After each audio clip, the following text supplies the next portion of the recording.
Hello, everybody. Thank you very much for joining me for another Outer Limits episode.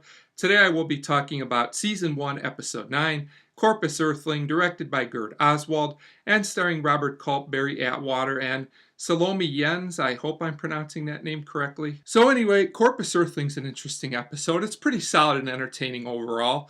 However, I will say the main issue that I could see anyone having with this episode is Corpus Earthling is one of those episodes where you really have to just suspend your disbelief over certain parts of the premise.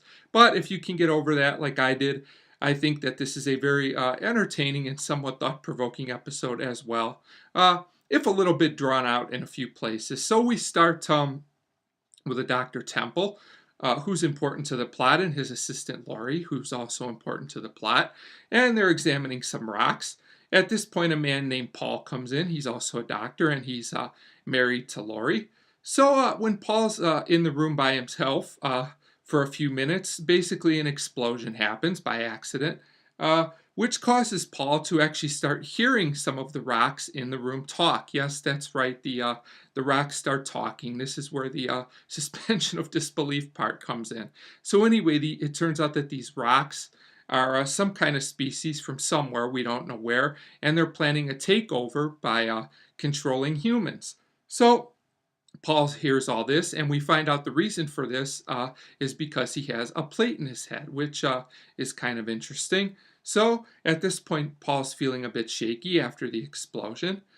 He tells Laurie and Dr. Temple that he heard these voices as they're back now, and he tells them the whole story about how they're planning a takeover and also about how they want to kill Paul because obviously he has information he's not supposed to know.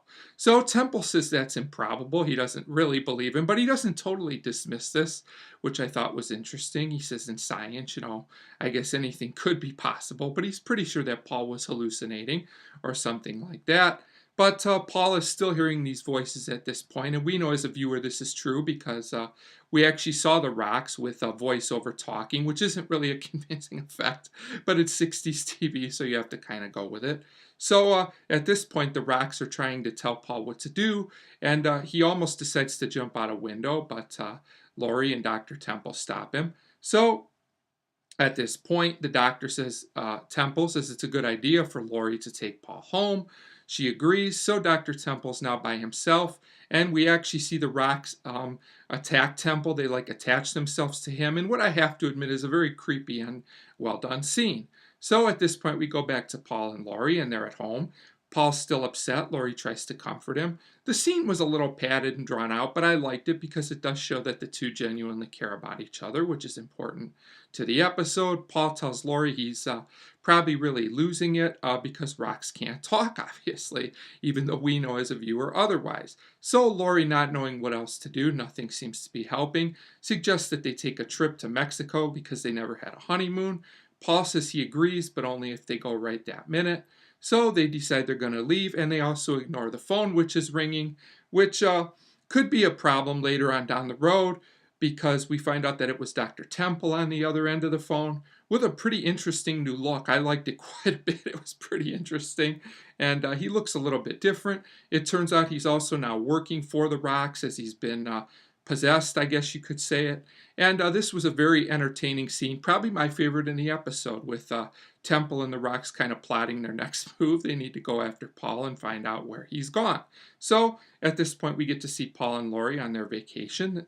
They're in a new place. Things seem to be going okay. They have another couple nice scenes together. Things seem to be going well. They have a nice talk, which again I liked well enough.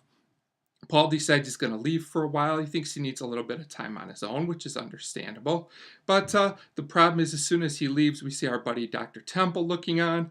It turns out he finds out where the couple went. So this can't be good as Temple decides he's going to pay Laurie a visit at this point. And in another creepy scene, Temple uses the rocks to possess Laurie. I was surprised. These scenes are actually pretty dark and disturbing for 1960s TV. So Paul comes back and finds Laurie after a bit, and now Laurie has a new look as well. which doesn't please Paul too much, and he leaves quickly. I actually thought this was kind of amusing. I mean, he ran out of that place pretty quickly. So Paul goes to what looks like a hotel room, I'm guessing, and he's on alert for what's going to happen next. Eventually, he's visited by a man who tells him his wife's sick and that he's seen this before. She needs a doctor. And being that Paul's a doctor and we know he really cares about Laurie, he decides to go back a little bit reluctantly. When Paul gets back, Laurie's not in too great a shape. But Paul's got even bigger problems because he gets a visit from Temple at this point, who now has a gun and wants to eliminate him. He shoots Paul in the arm. This leads to a fight. It was a pretty decent fight scene, actually.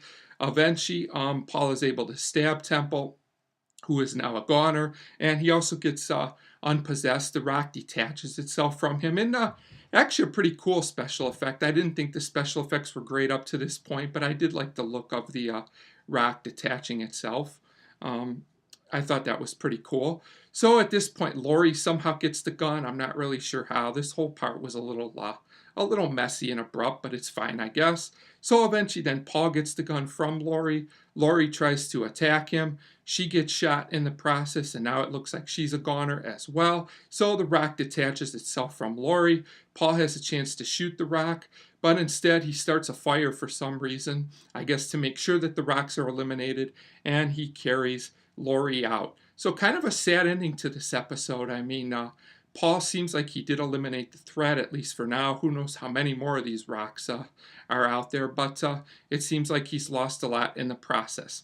So overall, I did like Corpus Earthling. Like I said, you have to suspend your disbelief at certain parts of the plot, and I did think parts of it were a bit padded. But overall, it's a solid, entertaining, well-acted, and just well-done episode. And I do think Corpus Earthling is memorable and worth watching. And I'm going to give it a 3.5 out of 5. I do recommend this one for fans of the Outer Limits, at least as a one-time watch. Just be prepared for kind of a strange and interesting plot. So 3.5 out of 5 for Corpus Earthling. And as always, thank you very much for watching.